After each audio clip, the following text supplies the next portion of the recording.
Ai ai ai ai. Tästä päivästä tulee erittäin hieno päivä.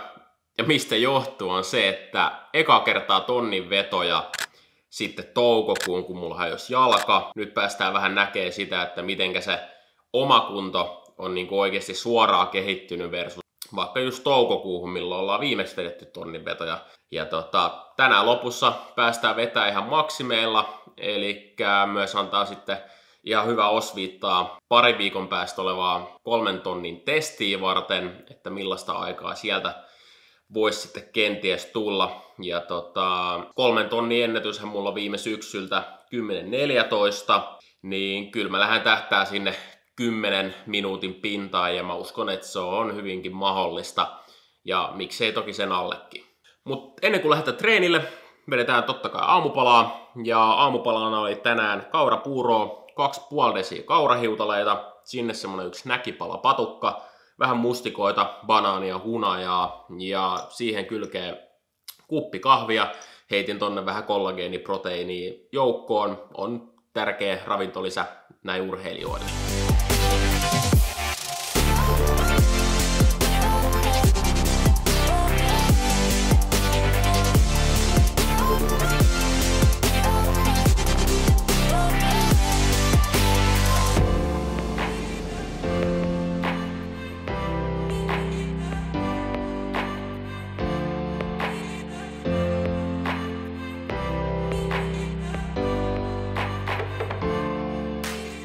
No niin, nyt aika lähteä päivän ekalle treenille. Niin kuin tuossa aikaisemmin sanoin, niin tonnin vetoja luvassa.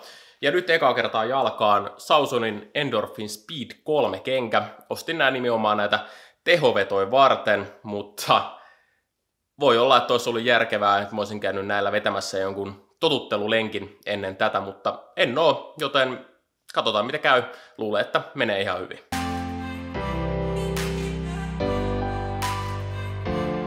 Nyt on tonnin vedot taputeltu ja pitää sanoa, että tänään kyllä kulki. Eka tonnin veto alle 4 minuuttia ja viimeinen 3.09. Oma ennätys tonnin vedoissa.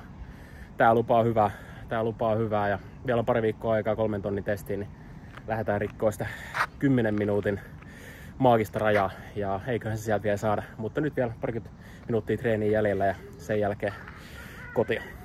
Tässä samalla kun siamailen palkkariin naamaan, niin voisin laittaa tähän näkyviin vielä jokaisen tonnin vedon ton ajan. Eli ensimmäinen veto on ollut 349, toinen 345, sitten 339, 335, 324, 323, 313 ja 309. Eli aika tasaisesti ylhäältä koko ajan alaspäin, eli hyvä nousujohteinen treeni, ja niin kuin tuossa aikaisemmin sanoin, niin 309 oma PR, otetaan sillä.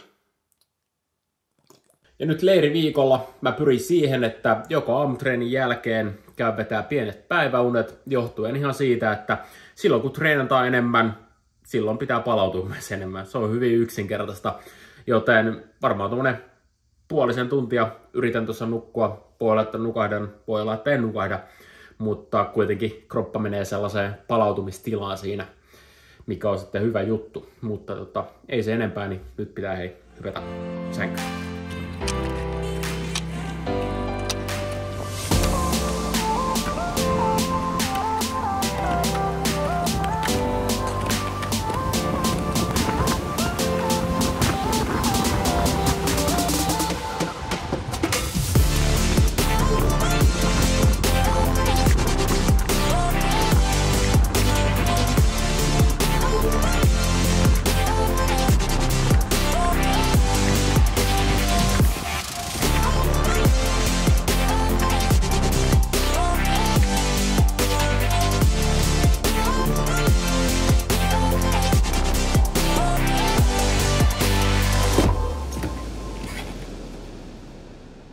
Se olisi päivän treenit siinä.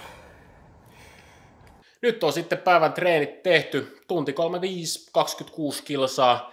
Meni ihan mukavasti ja kun on kaveri matkassa, niin aikakin kuluu huomattavasti nopeammin. Ja muutama treeniklippikin saatiin siihen mahdutettua, niin se on ihan loistava juttu. Ja pyrin kyllä tulevaisuudessa siihen, että sais enemmän videomateriaalia ihan itsessään sit noista treeneistä ja sitten myös kisoista, niin yritän sitä parantaa sitten tulevissa videoissa, mutta lopputreenistä kävin vielä K-Supermarket Hyrrässä, kävin nappaamassa sieltä paketin matkaan ja unboxataan se seuraavaksi. Elikkä Fiksu Ruualta tilasin paketin ja katsotaan, että mitä sieltä sitten loppujen lopuksi tuli tilattua. Lasketaan tää maahan, niin saadaan tavarat pöydälle. Elikkä täältä löytyy 2 eri laatikkoa ja mitä täältä tuli sitten ostettua, niin tällaisia proteiinipatukoita Moonvalley-nimiseltä brändiltä. Ja mitä mä itse tässä arvostan on se, että kaikki ainesosat, mitä tää sisältää, on sellaisia, että sä oikeasti tiedät, mitä se on. Eli riisisiirappi, taatelimassa, herneproteiini, kaakaovoi, kaakaojauhe, auringonkukan siemen, merisuola, luonnollinen vanilja-aromi. Joku voisi sanoa, että tällaiset taatelipatukat maistuu jotenkin huomattavasti huonommalle kuin tuollaiset niin sanotut perinteiset proteiinipatukat, mutta mun mielestäni ne on ihan yhtä hyviä, jollei jopa parempia osa. Ja suosittelen teille jokaiselle, että jos vedätte paljon tuollaisia perinteisiä proteiinipatukoita, niin katsoisitte ainakin se ainesosan luettelo, että mitä se sisältää. Ja jos se on jotenkin hyvin pitkä ja ette välttämättä ymmärrä, mitä ne kaikki ainesosat siellä on, niin yrittäisitte siihen tilalle katsoa kenties jonkun vähän paremman vaihtoehdon. Päivä on jo pitkällä, tarkoittaa sitä, että laitetaan uuniin kauraleipä. Tulee tehtyä varmaan noin joka ilta tai joka toinen ilta, riippuen vähän siitä, että kuinka nälkäistä porukkaa kotosalla on, mutta siinä kun se valmistuu, sillä aikaa pelataan sitten vähän Fortnitea, ja Remihän on kuulemma Pro Fortnite Player, niin pitäisi varmaan kaverille laittaa kyselyä, että lähteekö haastamaan, mutta uskon, että ei varmaan ilmestyisi paikalle. Remi on varmaan erittäinkin kova tässä pelissä, mutta ei siinä. Pelaillaan nyt samalla palautumishousuihin, palautuminen käyntiin ja chillataan. Hyvä ilta. Iltapalan aika, yllätys, yllätys. Tismalleen sama setti kuin aina. Kauraleipää, avokadoa, kananmunaa, suolakurkkua ja kurkkua. Ja siihen päälle tuun ottaa vielä sitä pari leipäpalaa lisää. Laitan ehkä sellaista hyvää varilmahilloa siihen päälle ja ehkä vähän banaania. Ai että, mutta nyt kun mä safkaan, niin samalla telkkaria päälle. En kattonut tänään Formulan vapaita harjoituksia, niin vois nyt niitä katsella, niin näkee sitten vähän, mitä siellä on tapahtunut ja mitä voi viikonlopulta odottaa. Mutta safkat naamariin ja jatketaan iltaa. Normaalistihan mun vlogi loppuisi tähän, kun päivä päättyy, mutta tällä kertaa tehdään niin, että jatketaan huomenna aamulla. Hyvää huomenta. Tänään on lauantai. Nyt on aika lähteä päivän treenille, mutta ennen siitä mä vielä kerron, että mitäs mä otan mukaan 3 tunnin pyörälenkille PK:ta luvassa. Niin pyörästä pari juomapulloa. Isommasta juomapullosta löytyy urheilujuomaa. Siinä on hiilari ehkä semmonen 50 grammaa. Toinen pienempi pullo. Siellä on ihan elektrolyyttijauhetta. Suoloja kuluu pitkällä treenillä, niitä on mukana. Ja sitten on vielä laukussa niin muutamia geelejä, mistä saa sitten lisää energiaa. Koska monesti tämmöisillä pitkillä lenkeillä, niin varsinkin loppupuolella saattaa tulla semmoinen mukava energiavajaus. Ja sen jälkeen alkaa hyytymään niin mieli kuin sitten kroppa. Ja näyttää siltä, että siellä alkaa satamaan, niin lähdetään sitten sateeseen pyöräilemään.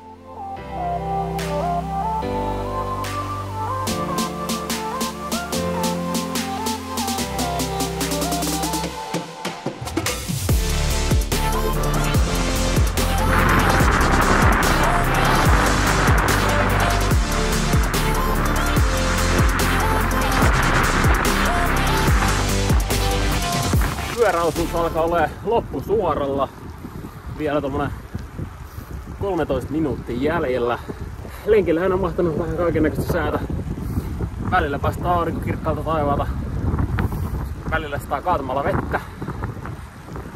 Mutta ei pidä antaa se häiritä. mennään eteenpäin. Mutta tuntunut ihan jees. Saanut kyllä sinänsä polkea aika kovaa. Et saanut sykkeen pysymään halutulla alueella. En oo hirveästi tuonne PK2 nyt päässyt. Suurimmaksi osaksi tullut vedettyä PK1. Mutta varmaan tossa sit seuraavaksi, kun vielä on puoli tuntia juoksuu, niin saadaan vähän sit sykekin nousemaan. Niin saadaan vähän enemmän sitä PK2-aikaa sitten tähän treeniin. Mutta laitan nyt puhelimen pois ja jatko hommista.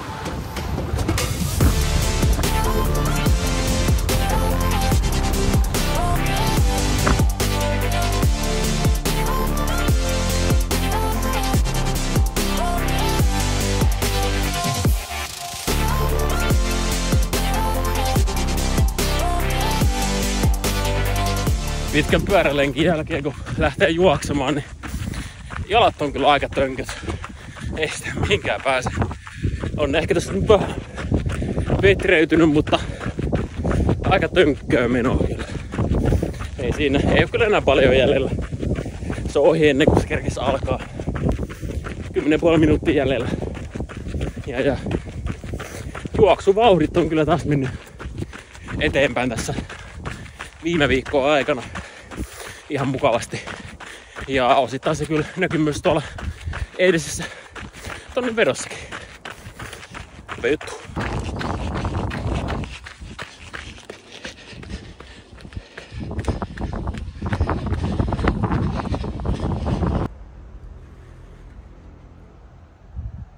Nyt sitten pitkän treenin jälkeen ruokaa heti. Ja ruuaksi löytyy jasminiriisiä, jyväkauraa, siihen päälle tuollaista paprika karrikanaa ja sitten vielä smoothien jämät. Kyllähän tuossa 3,5 tunnin aikana kerkesi tulla nälkä, joten laitetaan kamera pois ja aletaan syömään. Sitten kun on lauantai-ilta, tehdään jotain erittäinkin hyvää safkaa. Uunista löytyy mustikkapiirakkaa sekä omenapiirakkaa ja tässä tehdään pizzataikinaa Fatserin tällaisesta gluteenittomasta jauhoseoksesta. Kerran on tuolla maistanut. Oli erittäinkin hyvää, vähän erilaista verrattuna siihen vähän niin kuin napolilaistyyppiseen gluteenittomaan. Niin tää on huomattavasti helpompi tehdä. Pizza on tullut uunista. Näyttää maukkaalta. Samalla formula-aika-ajot Q3 käynnissä. Kohta selvii, kuka ottaa paalu. No niin, nyt on saavuttu pelipaikoilla, eli Malmin kartanoon. Tänään on siis Sauvarinne. Käyn yleensä Sauvarinne-treenit vetää täällä. Tää on ehkä tämmönen mun lähellä ainoa semmonen isompi mäki, missä on näitä hyvä vetää. Mutta 10 kertaa alhaalta ylös. Ennen sitä pienet lämmöt ja sitten toki loppuverkat sitten loppuu. Treeni tulee yhteensä kestää sen pari tuntia. Kova treeni tulossa.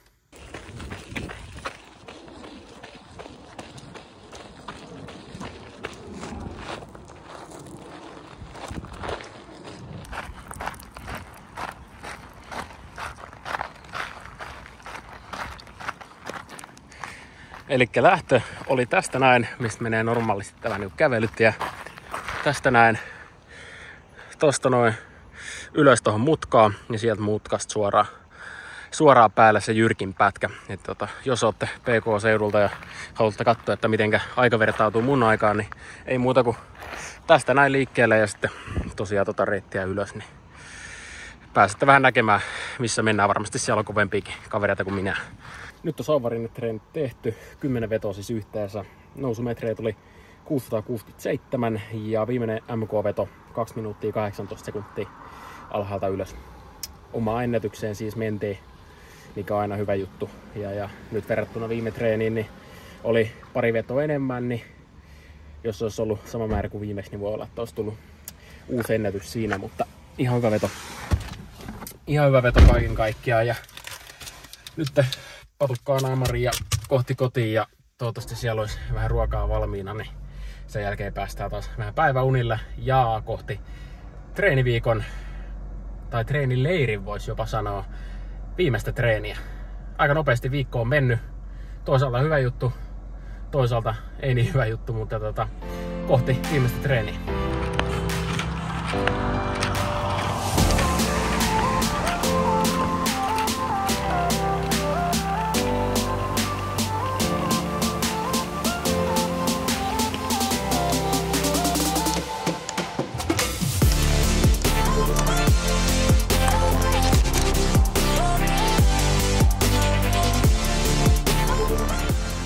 Olisi kuulkaa viikon ja leiriviikon viimeinen treeni siinä.